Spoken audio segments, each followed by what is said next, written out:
L'instruction biblique de ce matin est tirée de la première épître de Pierre.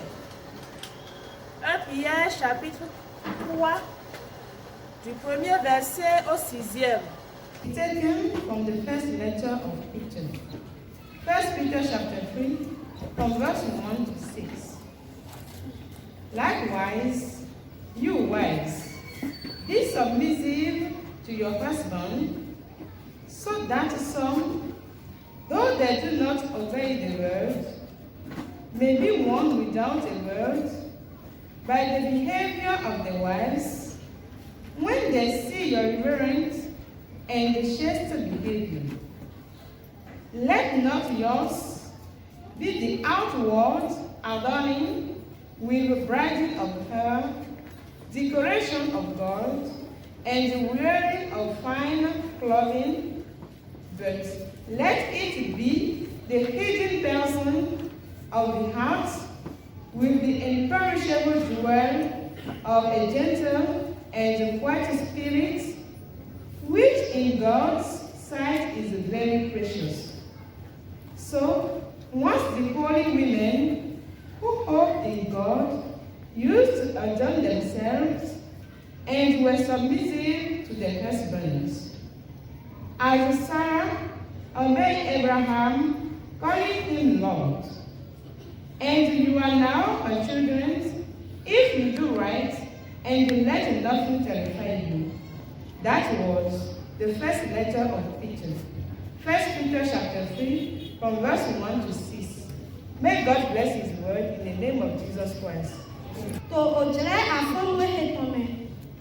Nupo me ho shiba ye weton ha dali miton. Na di kiason episel di tampi ta ton ha betole kore.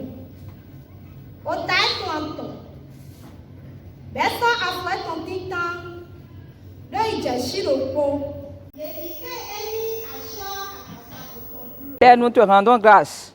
Tu nous as conservé la vie jusqu'aujourd'hui, afin que nous puissions lire cette parole et en tirer les leçons et les enseignements qui s'y trouvent. Nous rendons vraiment grâce, Seigneur. Reçois nos remerciements.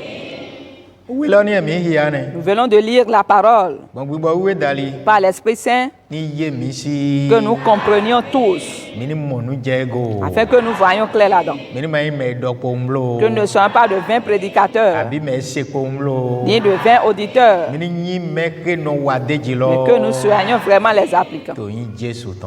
Au nom de Jésus.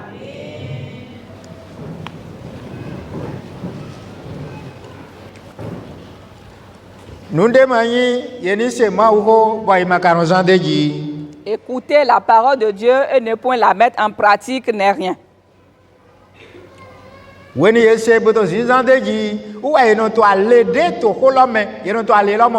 Après l'avoir écouté, mettre en pratique la parole, c'est ce qui nous fait gagner ou bien remporter les avantages qui s'y trouvent.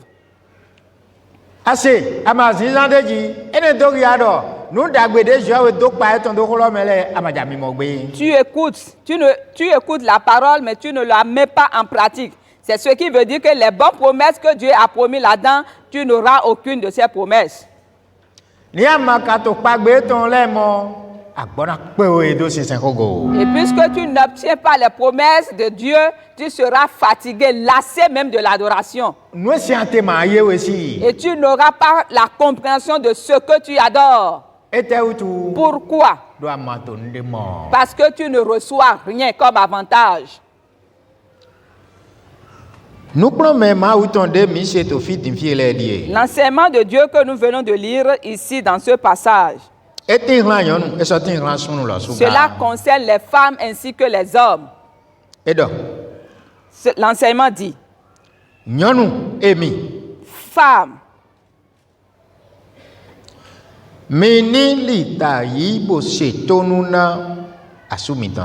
soyez soumises à vos maris. De quelle femme parle-t-on ici? Des femmes qui connaissent Jésus et qui reçoivent ses enseignements, qui comprennent bien les lois, les recommandations de l'Éternel. Que ces femmes donc soient soumises à leur mari. Afin que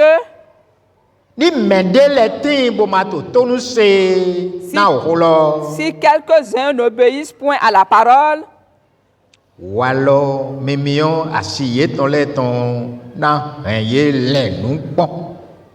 la bonne conduite de leur femme leur donnera un bon sens. Et ils seront gagnés. Parce qu'ils constateront que celles qui leur sont soumises évoluent. Et dépasse même, est en train de le dépasser. Parce que Jésus n'a-t-il pas dit quelque chose de deux personnes qui seront sur le même lit, une personne sera prise et l'autre sera laissée. Qui sont ces deux personnes qui ont coutume de rester sur le même lit? Si ce n'est l'époux et son épouse. Et Jésus-Christ a dit que l'une sera prise et l'autre laissée. Si toi tu es femme et tu mets en pratique ce que la Bible nous dit ici, cela va semer la jalousie dans la vie de ton mari. Et il va constater que tu vas partir le laisser. Et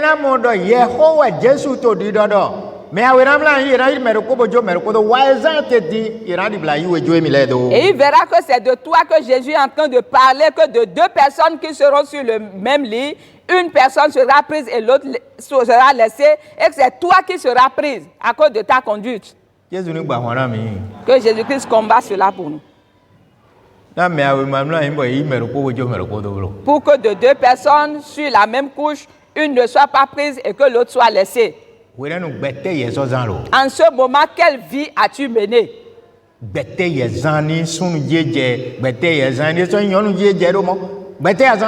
Si c'est toi l'homme ou si c'est toi la femme qui est laissée pour compte, quelle vie as-tu mené de cette manière? Et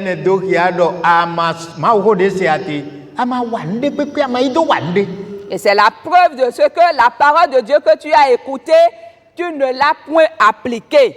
Retenez bien ceci.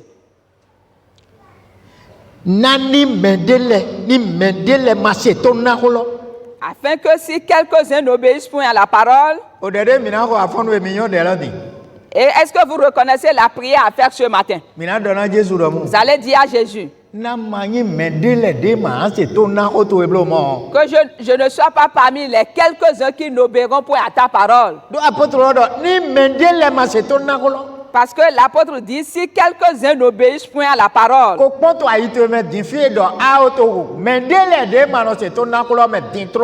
Analyse un peu dans ton cœur pour voir si tu fais partie déjà de ces quelques-uns qui n'obéissent point à la parole. Que la femme réfléchit à ce niveau. Et que l'homme aussi réfléchisse donc à ce niveau. Parce que c'est là un sujet sur lequel nous devons réfléchir. Quels sont donc ces quelques-uns qui n'obéissent point à la parole? Et que la bonne conduite de la femme fera changer. Il va réfléchir désormais par rapport à la bonne conduite de sa femme. Qui sont ceux-là? Qui sont ceux-là qui s'entêtent contre la parole jusqu'à ce point? C'est celui-là qui se voit comme le roi de la chambre. Le roi de la maison qu'il a construite. C'est moi qui domine ici, je suis le propriétaire des lieux.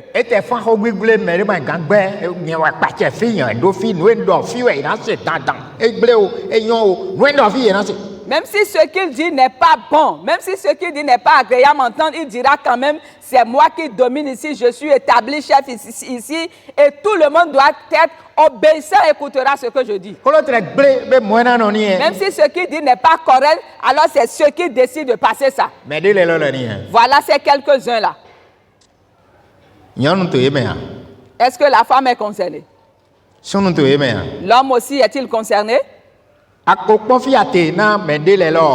que tu as déjà analysé le point pour voir là où tu te situes par rapport à ces quelques-uns? Est-ce que tu en fais partie ou non? C'est là le point de réflexion. C'est à cela que nous devons réfléchir. Et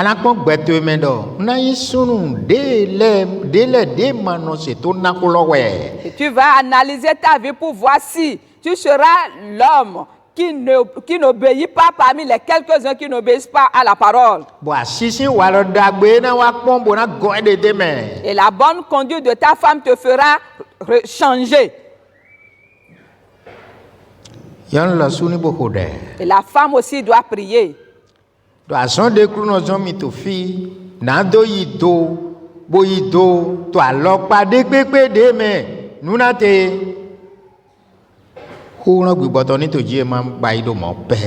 l'œuvre de soumission que Dieu m'a confiée ici, d'être soumise de toute manière, en toutes circonstances, que l'Esprit Saint puisse pouvoir mon aide pour que je puisse les respecter à la lettre. En cela, tu vas gagner. Et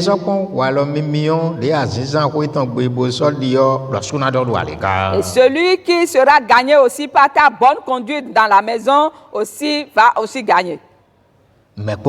Et vous tous. Et je crois que personne d'entre vous ne sera laissé. Au son de la trompette, vous allez pousser des ailes pour aller à la rencontre de Jésus-Christ dans les airs.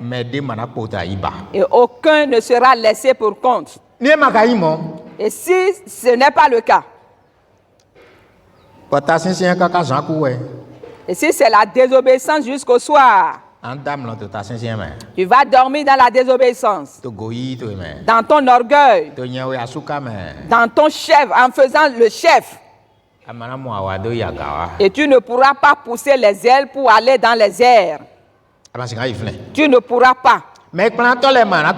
Et ceux qui viendront chercher les hommes ne pourront pas te chercher.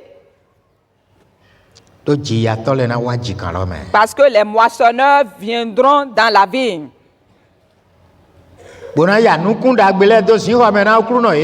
Pour pouvoir récolter la bonne semence dans le grenier pour leur maître. Ce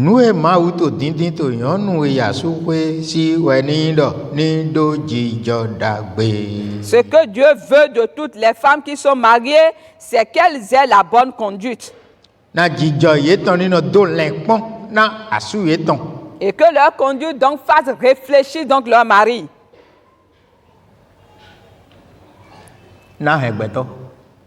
Je vais garder un homme, nourrir une personne, l'habiller, construire pour une personne. Et moi-même, qui ai fait tout cela, je ne serai pas sauvé. On doit vraiment prier pour cela.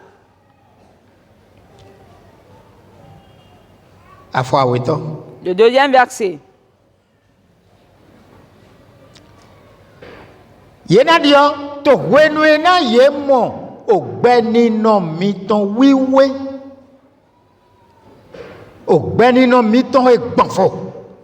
Ils vont changer en voyant votre manière de vivre chaste et réservée. Qu'appelle-t-on chasteté? C'est mener une saine vie. Une vie qui diffère de celle des autres. C'est ce qu'on appelle être réservé. Cela n'est pas populaire. Mais quand même chez toi, on peut trouver cela. C'est là la femme qu'on appelle sainte, qui adore Dieu dans la chasteté.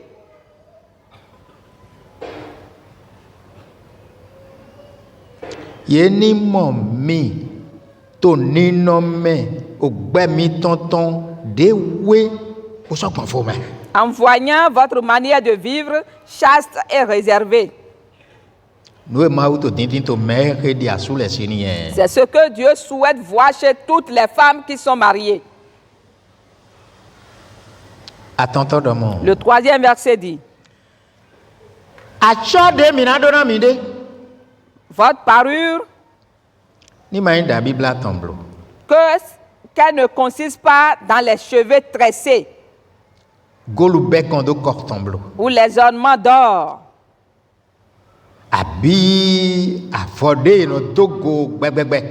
ou les habits qu'on revêt.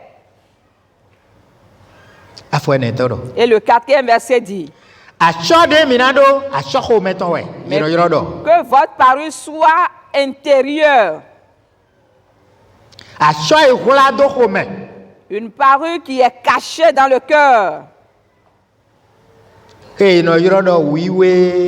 Appelée pureté. Incorruptible. Vous devez vivre dans la pureté incorruptible. Et d'un esprit doux et paisible. Un esprit qui n'est pas animé de colère. C'est là l'esprit doux. Et un esprit paisible. Qui est paisible. Et la Bible déclare que cela est d'un grand prix devant Dieu. Nous ne devons pas laisser cette bénédiction uniquement pour les femmes. Si elle fait preuve d'un esprit doux, d'un esprit paisible, et la parole de Dieu déclare que cela est d'un grand prix devant Dieu.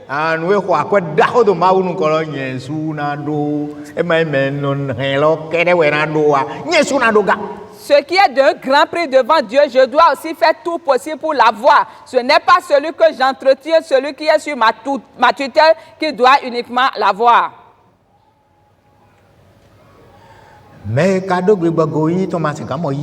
Et celui qui est animé d'un esprit d'orgueil ne pourra recevoir ceci.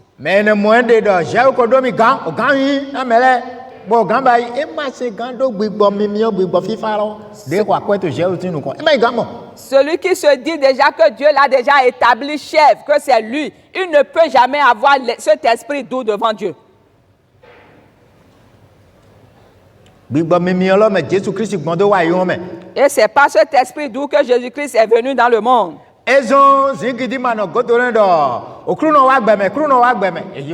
C'est pour cela qu'il n'y avait pas derrière lui des bruits, des tapages que le Seigneur est venu dans le monde, non.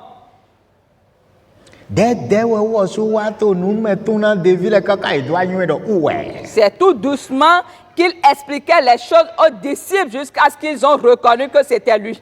Et après avoir donné les explications, il dit n'allez pas propager cela aux hommes. Gloire soit rendue au nom de Jésus pour toujours. La Bible déclare que lui, le créateur de toutes choses, est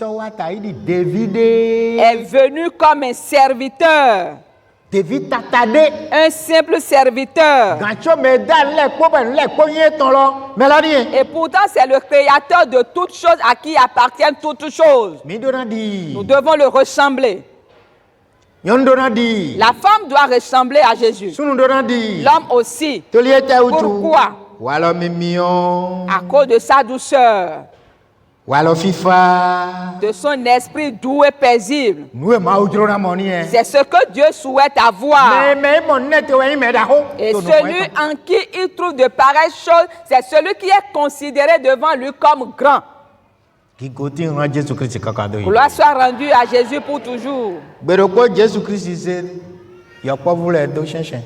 Un jour, Jésus-Christ plaça les petits enfants au milieu et les a bénis.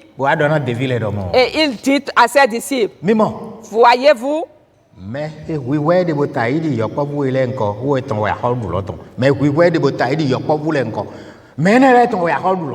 seul celui qui s'humilie et qui ressemble à ces petits enfants, c'est à celui-là que le royaume de Dieu est réservé.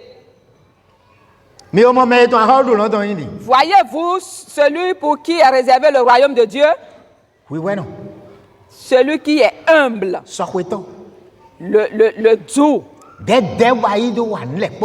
celui qui est paisible dans ses mouvements. C'est à celui-là le royaume de Dieu.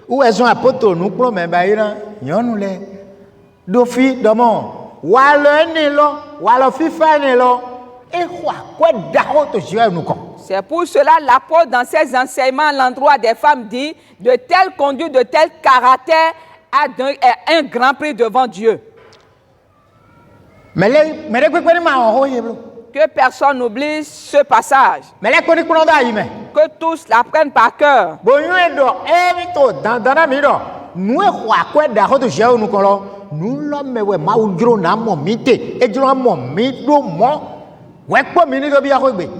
Et sache que ce qui est d'un grand prix devant Dieu, il veut nous voir, nous tous, dans cela ou en faisant cela, avant de pouvoir avoir accès à la maison.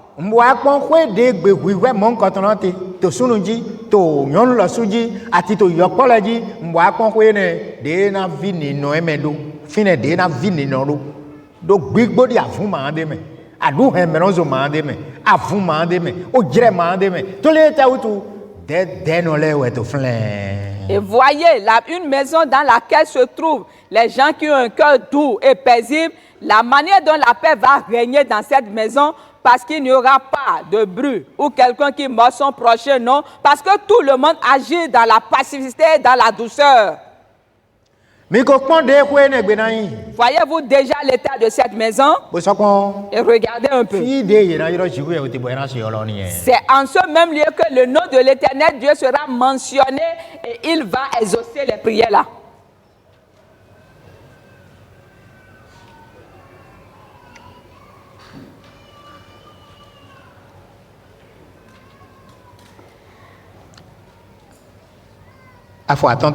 Le 5e verset dit.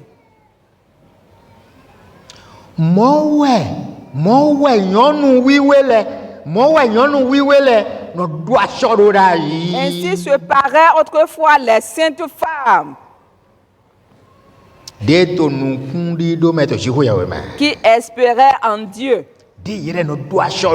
C'est ainsi qu'elles se paraient.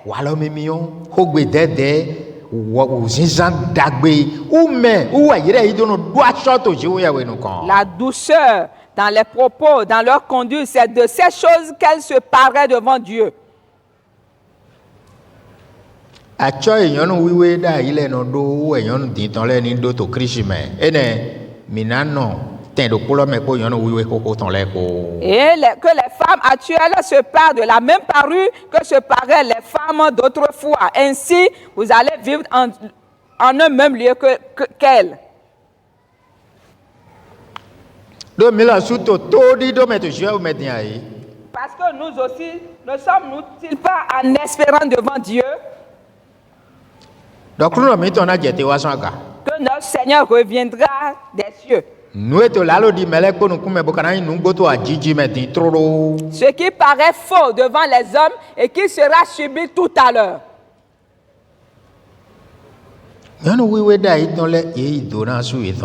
Les saintes femmes d'autrefois étaient soumises à leur mari. Comme Sarah.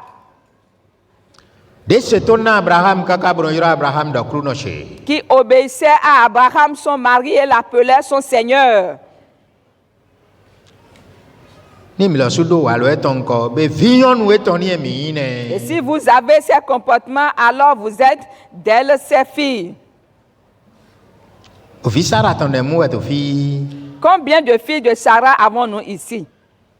Dans les maisons, sous les toits des hommes. Peut-on en trouver? Et si cela est réel, alors cela a réussi. Elle a vraiment réussi.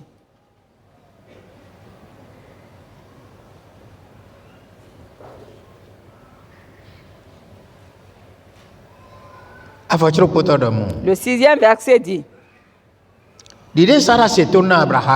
comme Sarah qui obéissait à Abraham et l'appelait son Seigneur. C'est d'elle que vous êtes devenues les filles. En faisant ce qui est bien. En faisant ce qui est bien.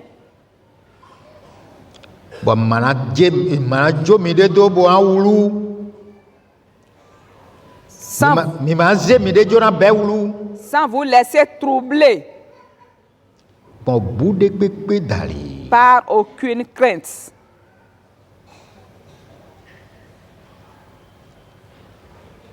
Le 7e verset dit: Marie, montrez à votre tour de la sagesse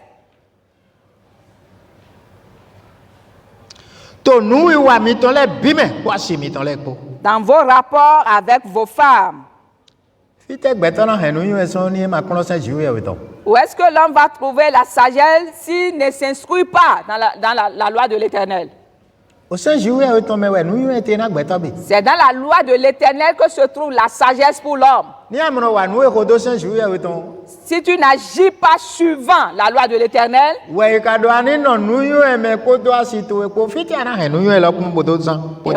te demande de vivre dans la sagesse avec ta femme. Où vas-tu trouver cette sagesse?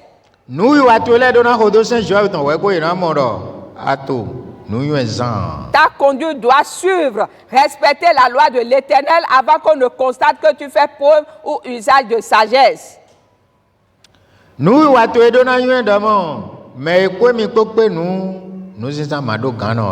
tes rapports, tu dois savoir que celle avec qui tu as affaire est d'un sexe plus faible.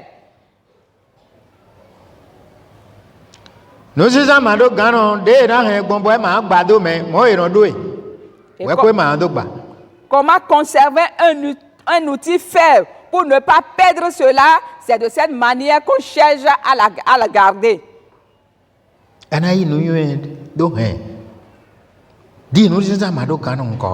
Tu dois la garder avec sagesse, comme étant un sexe plus faible. Le verre est bon. Mais on ne va pas le déposer au bout de la table. Pourquoi? Parce que si cela tombe, ce n'est plus récupérable. Cela se casse.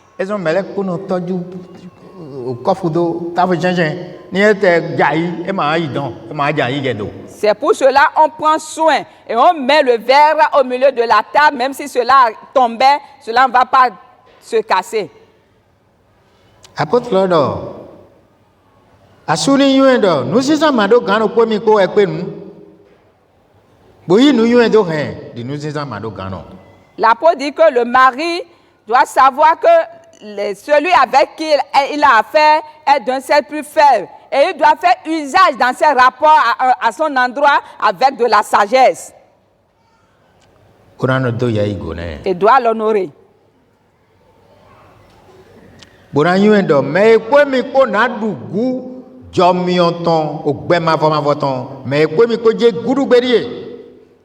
En sachant qu'elle aussi doit hériter de la grâce de la vie avec lui.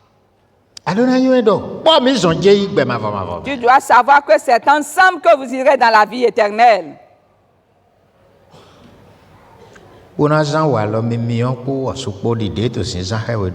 Et faire preuve d'une bonne conduite et de douceur avec elle. Et instruis tous vos enfants ainsi. Et ainsi, aucun d'entre vos enfants ne portera d'injure contre quelqu'un. Parce que vous aussi, vous n'avez pas l'habitude de vous injurier les uns les autres.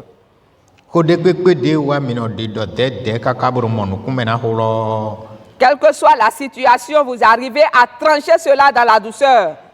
Eux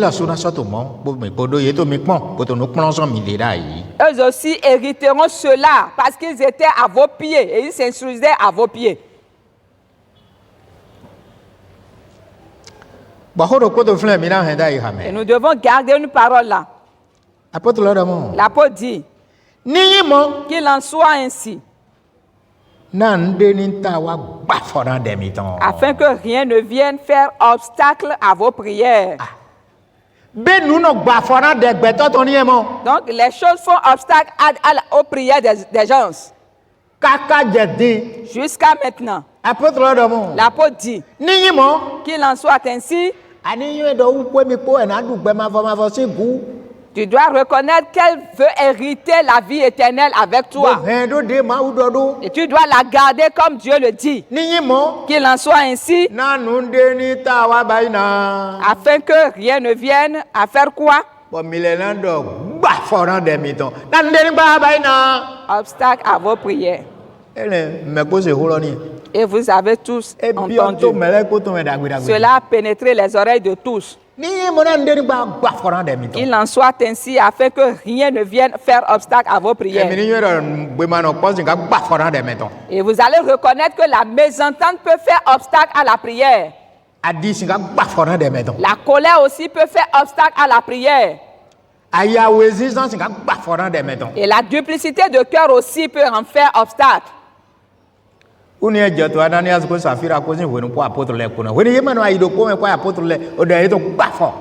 ce qui s'est passé au temps d'Ananias et de Saphira. Puisqu'ils n'étaient pas en communion avec les apôtres, alors leur prière a fait obstacle.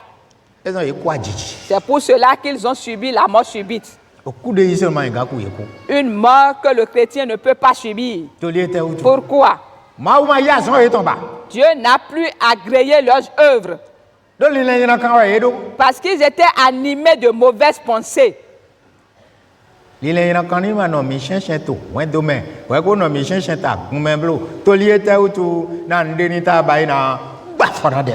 mauvaise pensée ne sera pas nommée ni au milieu de vous, ni au milieu de l'Église. Pourquoi? Pour que rien ne vienne faire obstacle à nos prières. Nous allons nous arrêter là. Que Jésus-Christ nous bénisse. Mais n'oublions pas ces paroles. Que le mari ou la femme n'oublie point. Ni le serviteur, ni l'Église de Dieu. Que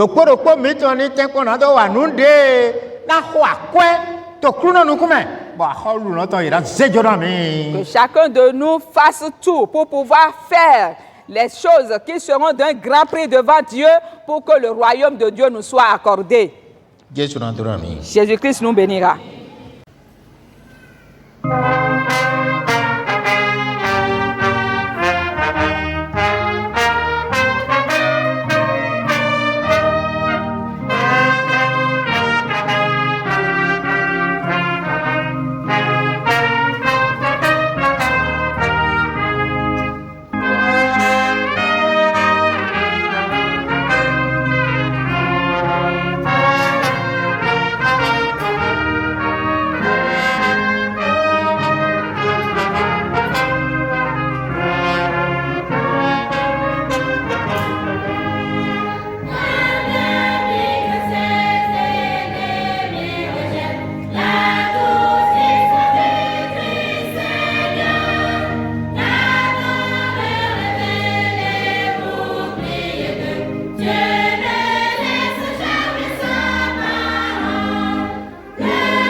Amen.